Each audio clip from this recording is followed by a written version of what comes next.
નવા સુરજ દેવળ મંદિર ખાતે સુરેન્દ્રનગર જિલ્લાના શિક્ષણ બોર્ડ દ્વારા સૂર્ય નમસ્કાર કાર્યક્રમ યોજાયો હતો।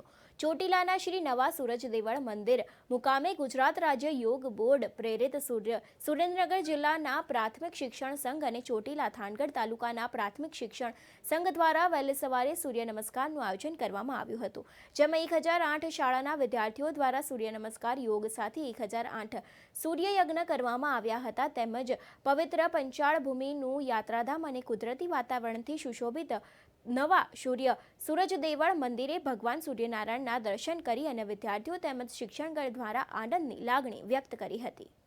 સુરેન્દ્રનગર જિલ્લા યોગ કોઓર્ડિનેટર નીતાબેન દેસાઈ આજ રોજ સૂરજ દેવળ મંદિર ખાતે ઐતિહાસિક સૂર્ય નમસ્કારનું આયોજન થયેલ, જેની અંદર 1000 બાળકો જોડાયેલા અને ખૂબ સરસ રીતથી બધાના સાથ સહયોગથી આ સૂરજ દેવળ મંદિરે વૈદિક યજ્ઞ પણ યોજાયો હતો 1008, જેની અંદર બ્રહ્માસ્થાને ઘનશ્યામભાઈ ચાવડા ધ્રાંગધ્રાથી આ યજ્ઞને કાર્યને સુમેરે સંપન્ન કરાવેલ।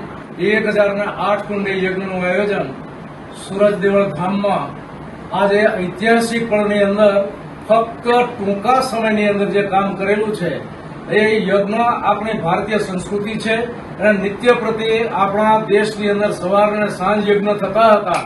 એનું અનુસંધાન આપણે મહર્ષિ પતંજલિ, મહર્ષિ શ્રી રામચંદ્રજી ભગવાન અને ભગવાન શ્રી કૃષ્ણ એની સાથે સાથે સૂર્યનારાયણની આરાધનાની સાથે સૂર્ય યજ્ઞ 1008નું આપણે આયોજન કર્યું છે। એ આપણા ભારતીય મૂળને સિંચન કરેલું છે। ધન્યવાદ। ભૂપેન્દ્રભાઈ દેવે વિચાર આપ્યો અને સુરેન્દ્રનગર જિલ્લા પ્રાથમિક શિક્ષક સંઘે આ આખો વિચાર ઉપાડી લીધો અને આજે 1008 બાળકોએ સૂર્ય નમસ્કાર કર્યા।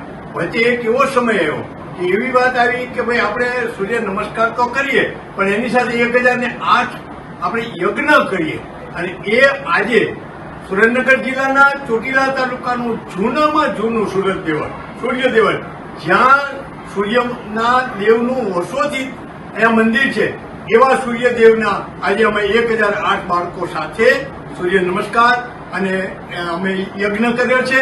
આ બધામાં હું અત્યારે કોઈના નામ નથી લેતો, પણ સુરેન્દ્રનગર જિલ્લા પ્રાથમિક શિક્ષક સંઘ એમાં મુખ્ય અમારા જૂના જીલુભાઈ ધાંધલનું નામ લીધા વિના રહી નહીં શકું। એ જીલુભાઈના સહકારથી ખૂબ જ સરસ કાર્યક્રમ થયો છે અને જ્યારે ભારતમાં અયોધ્યામાં 22મી જાન્યુઆરીએ રામલલાની કાર્યક્રમ આપણેનું મંદિરનું ઓપનિંગ થાય છે, ત્યારે એના અનુસંધાને અમારા પક્ષે જે દરેક જગ્યાએ એના માટેની કળશની આયોજન કર્યું છે, એવો કળશ પણ અમારું કોઈ નક્કી તિથિ નહોતી, એમાં કળશ પણ આવ્યો। એટલે આજે અમે બધા ખૂબ ખુશ છીએ અને સૂર્યનારાયણ દેવને અમે નમસ્કાર કરીએ છીએ।